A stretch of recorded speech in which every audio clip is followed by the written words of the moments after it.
From the studios of Farm Journal Broadcast, this is AgDay.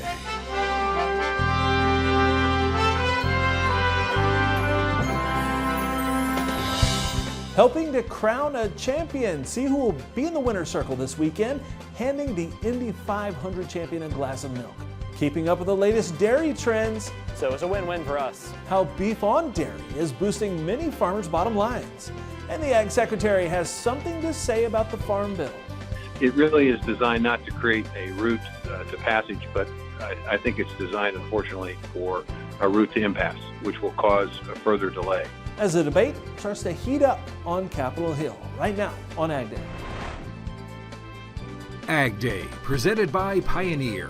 What's next happens when blood, sweat, and tears meet rain, wind, and sun. Pioneer. What's next happens here. Good morning, I'm Clinton Griffiths. Happening later today, markup will officially begin on the House version of the Farm Bill. And while many have praised the House Ag Committee's draft legislation, it's setting up to be a political showdown in Congress. AgDay's Michelle Rook joins me. Michelle, the Ag Secretary, had his own thoughts ahead of today's markup. Yes, he did. USDA Secretary Tom Vilsack told reporters he has strong concerns about the ability to get this House Farm Bill proposal passed and pointed to several areas that may sabotage completion of the measure this year, which was quickly refuted by House Ag Committee leadership. The House bill has various provisions that could raise the cost, including higher reference prices. ARC coverage will be increased from 86 to 90%. Minimum ARC payments will increase 2.5%, and base acres will be raised. This will increase spending an estimated 36 to 187%, depending on the crop. Now, the Secretary says this will have a budget impact of $30 billion that sets it up for failure. The proposal being advanced by the House of Representatives, the Republican members of the Ag Committee, it really is designed not to create a route to passage, but I think it's designed, unfortunately, for a route to impasse, which will cause a further delay. To pay for the increased cost, the House proposal makes a change to Section 5 of the Commodity Credit Corporation. Vilsack says this will restrict its use for emergencies and natural disasters. Tying the hands of a secretary, as this bill proposes, making it impossible to utilize the benefits of the Commodity Credit Corporation in those circumstances, and relying then on Congress to pass separate disaster relief bills. We've seen the impact of that. First, there's no assurance that such bills get passed, and secondly, oftentimes Congress underfunds those bills. The House Ag Republican staff says the savings from the CCC suspension should total $53 billion. Vilsack called this a budget gimmick, as the CBO score shows only an $8 billion savings over the life of the Farm Bill. But in fact, in order to do everything that the House bill is attempting to do, it would require somewhere in the neighborhood, perhaps 30, 40, as much as $50 billion being assessed to that particular action. Vilsack says funding will also come from cuts in SNAP and Thrifty Food Plan benefits to make the measure appear deficit neutral. To the tune, as I understand, the score might be as much as $27 billion. Even if it's offset by some increases in nutrition provisions, it is essentially a crack in the coalition that is absolutely necessary to the passage of a farm bill. Vilsack added the House proposal will accelerate the consolidation of farms and instead advises use of the Senate Ag Committee proposal championed by Chair Debbie Stabenow. He says that may provide the only hope of getting a farm bill done in 2024. I'm Michelle Rook reporting for AgDay. All right, thanks, Michelle. House Ag Committee Chairman G.T. Thompson releasing a statement after Secretary Vilsack shared his thoughts, saying, quote, "It's clear from this 11th hour push that the Secretary is determined to use every penny of the borrowing authority made available to him to circumvent Congress if left unchecked." Now, the committee is reasserting Congress authority over the Commodity Credit Corporation, which will bring reckless administrative spending under control and provides funding for key bipartisan priorities in the Farm Bill, end quote. And we're following another developing story as severe weather pushed across Iowa, Minnesota, Illinois, and Wisconsin, and further east, spawning several tornadoes. In fact, severe weather has been reported every single day so far this month. And as Laura Aguirre reports, it comes on the heels of April, which saw the second highest number of tornadoes on record in the United States.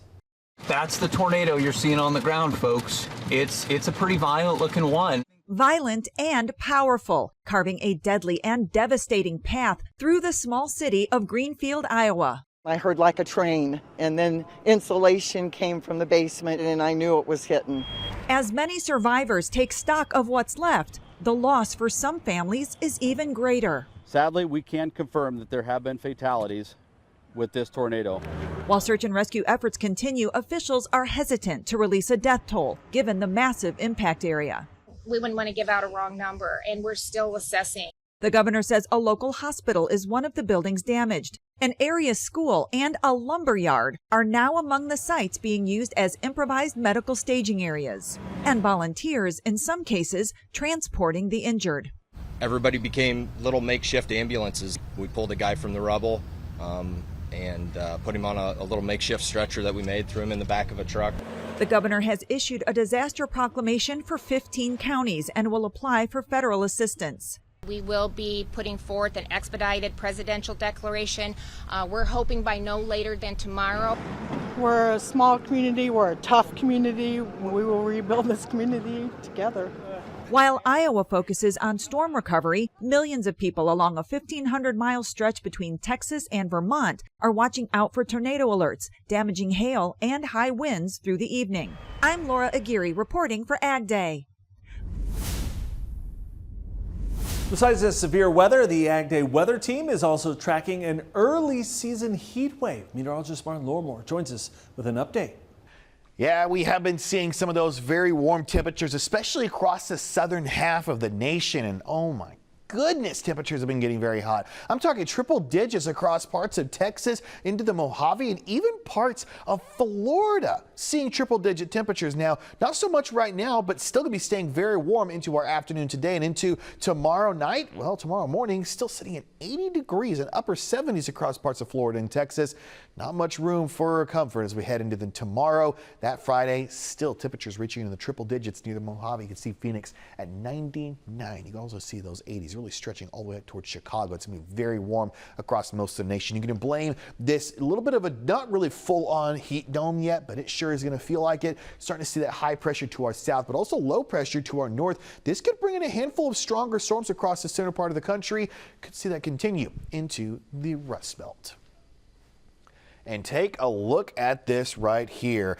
Kim capturing a great scenic shot, great weather to move some cows. She said that they moved some of their cows to a new pasture in Montana. They're taking a little bit of a water break along the trail. Montana living up to its reputation as Big Sky Country.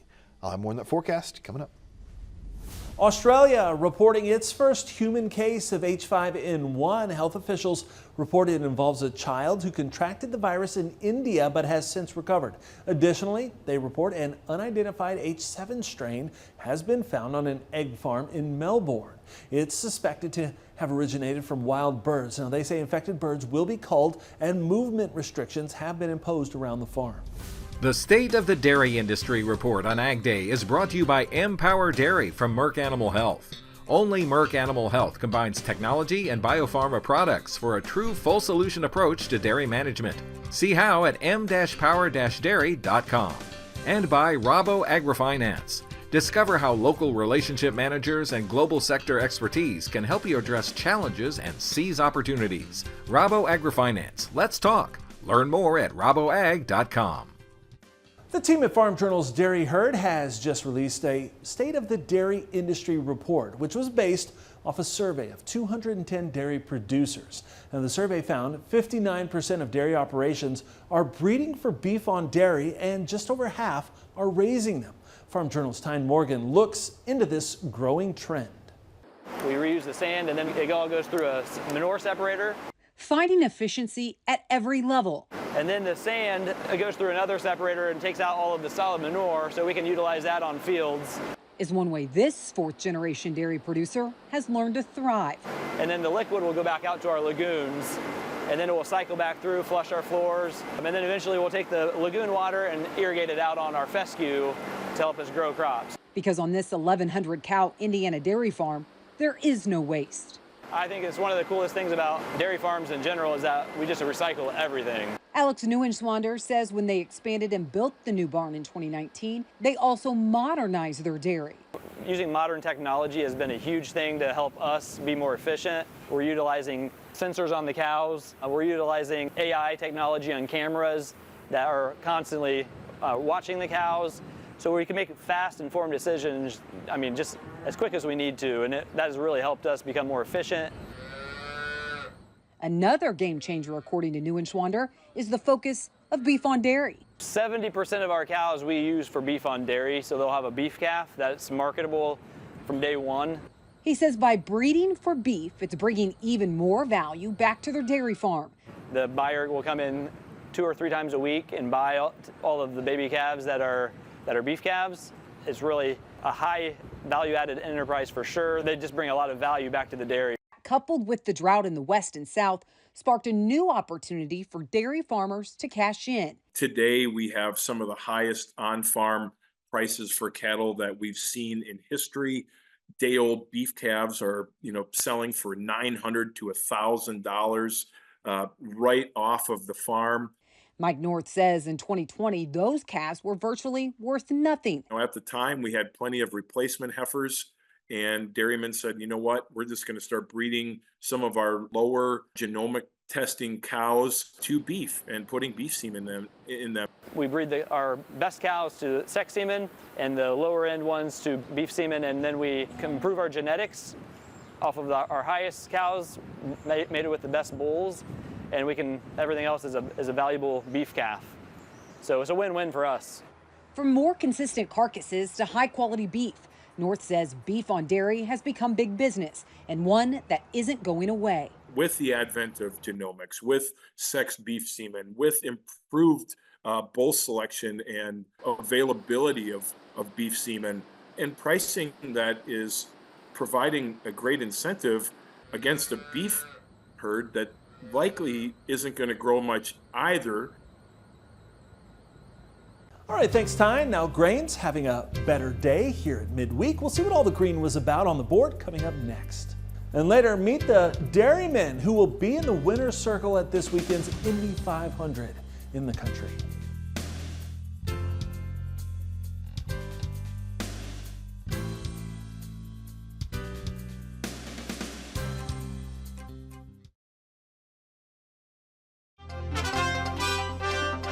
Corn and soybeans favoring the upside midweek. Michelle Rook is back to see if we can keep the trend going in markets now. Grains ending mixed on Wednesday with the row crops higher, wheat lower. Mark Schultz is back with us. And Mark, let's talk a little bit about soybeans. They kind of led the rally, and there's talk of China business on the export front. Is that what kind of drove that rally? Well, I think it certainly helps, Michelle. And we've seen the export business get just a little bit better. But what we really have taken place in the last 10, 15 days is the price of beans in the world market have gone up. Instead of being 30, 40 cents Brazilian beans under U.S. beans, they are now even with there. So we're getting more competitive in the world market with our beans, and that has led hopefully to some better demand. And that's quite frankly what this market needed at the present time. So the bean market is acting very nicely. And corn was up as well. Did it just follow soybeans? Here too, Brazilian corn has started to firm.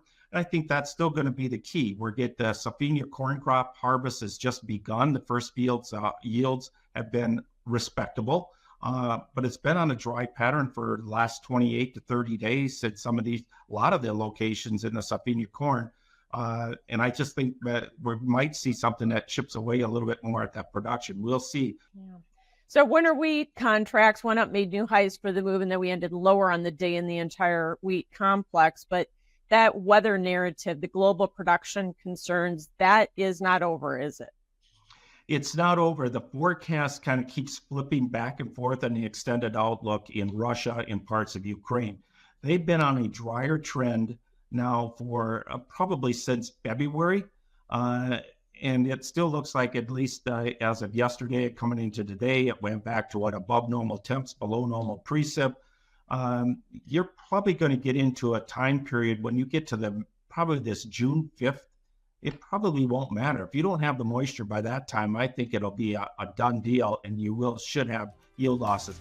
I think the big key here would be is if the Russian wheat crop starts falling below 80 million metric tons, I think you have a better story for the wheat in the big picture. Thanks for joining us. Mark Schultz with North Star Commodity, and we'll have more AgDay coming up. Watch Markets Now with Michelle Rook on the Farm Journal YouTube channel, keeping you updated throughout the day on the markets at the open, midday, and close. Find out what moved the markets today and what to expect the market to do next.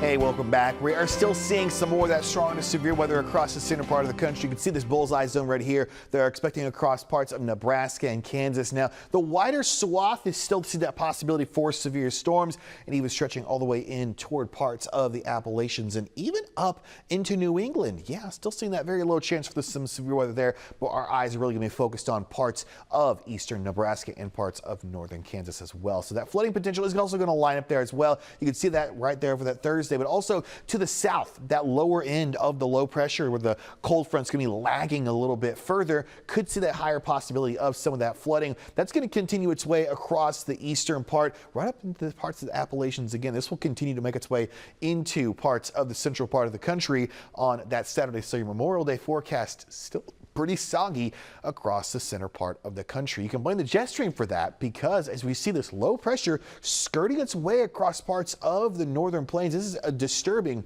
some of that warmer air in the center part of the country, reason why we're still seeing that possibility for some stronger to severe weather. This will continue to drag its way, causing more of that disturbance across the Rust Belt and into part of the Great Lakes. But you're already looking at this right here.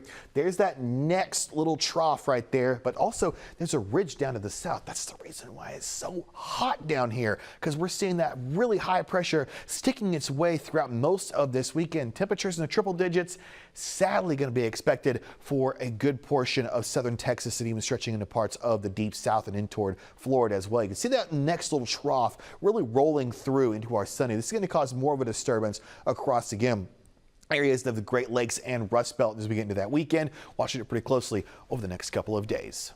Boulder, Montana could see some snow, high about 51 degrees. All the way further south, Conway, Arkansas, much warmer, could see some morning showers, high 83. And finally, Alexander City, yeah, it's going to be a hot one, high 87. Look good to see some of those clouds in the morning.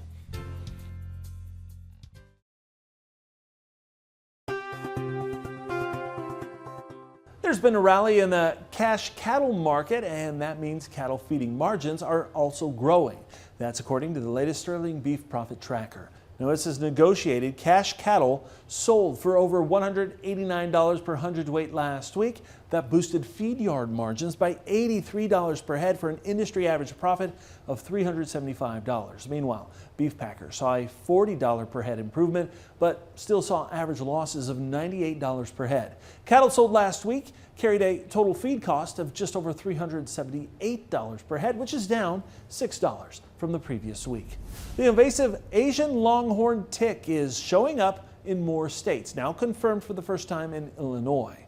Illinois health officials report 3 were found in Morgan County. That means the ticks have now been spotted in 20 states. The ticks, which originated in East Asia, feed on many hosts. Large numbers of them can infest a single host, impacting growth, performance, and milk production in cattle. They also can cause disease in cattle by infecting red blood cells. In extreme cases, an infestation can cause cow deaths due to blood loss. You know, there's nothing like a cool glass of milk on a hot day. And that goes for race car drivers too. See which dairy producer will have the honor of handing an ice cold bottle to the winning driver of the Indy 500 next.